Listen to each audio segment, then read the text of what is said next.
Good morning, everyone. Tonight we're taking you back 5 centuries to the start of documented history on the North American continent. Before the English, before the French, there was the Spaniard, Juan Ponce de Leon.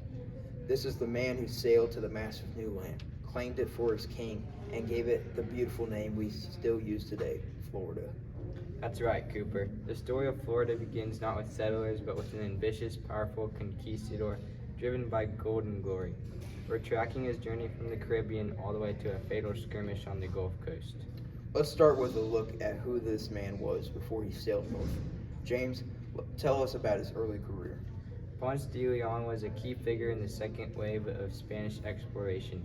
Born in Spain, he was a battle-hardened soldier who arrived in the New World with Christopher Columbus in 1493. He quickly established himself as a prominent leader. His true claim to fame prior to Florida was in the Caribbean. He explored, conquered, and became the first Spanish governor of Puerto Rico in 1509, establishing successful settlements and securing the fortune from the island's gold. But political intrigue, specifically rivalry with the Columbus family, pushed him out of power in 1511. He needed a new venture, a new title, and new territory to secure his fortune and legacy. The King of Spain gave him a license, explored the rumored lands to the north, including the mysterious lands of Dominion.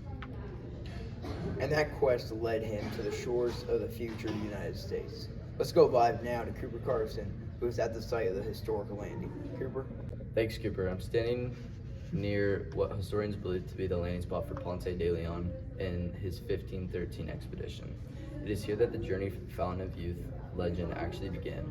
Though historians are clear, the search for that mythical spring was like a secondary tale.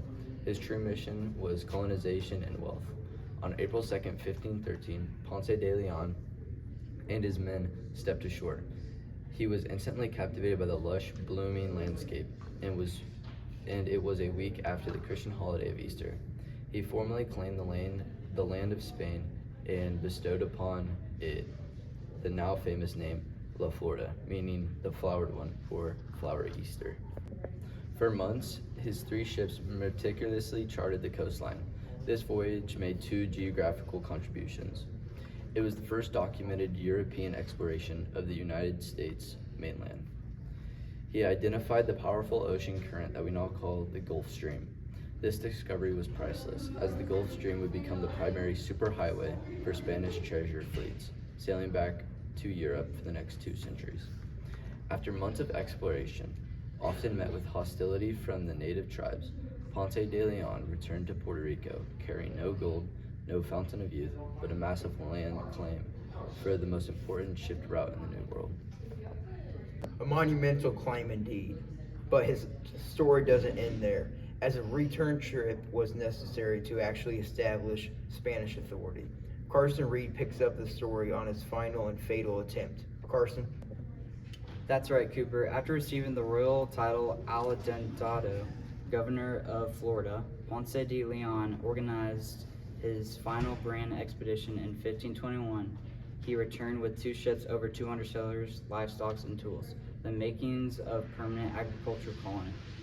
He landed on the southwestern coast of the peninsula, likely near Charlotte Harbor, but this time he wasn't met by isolated groups. He encountered the powerful Calusa tribe, a fierce group of hunter-gatherers who had no intention of welcoming a Spanish invasion. The Calusa launched an overwhelming attack on landing party. The colonization attempt dissolved almost immediately. During the fighting, Ponce de Leon was struck by a poisoned arrow. His men quickly retreated, sailing with their wounded leader to Havana, Cuba, where he died a few weeks later in 1521. Despite his death and the failure of the colony, Ponce de Leon impact undeniable. He is the reason we call the state Florida. His 1513 claim was a legal foundation for Spain's later successful colonization efforts, including the establishment of St. Augustine in 1565. He officially introduced the massive, unknown North American landmass to the European world. Powerful stuff, Carson. A man driven by ambition who literally died for his claim. So the next time you hear about Florida, remember the first documented step by Juan Ponce de Leon. His quest, though romanticized by the myth of eternal youth, was a purely practical search for power and land. And that search didn't just name the state, it charted the currents that would shape the flow of Spanish empire for centuries to come. Our thanks to Cooper Carson and Carson Reed for those excellent reports. That's all the time we have for our historical review. Join us next week.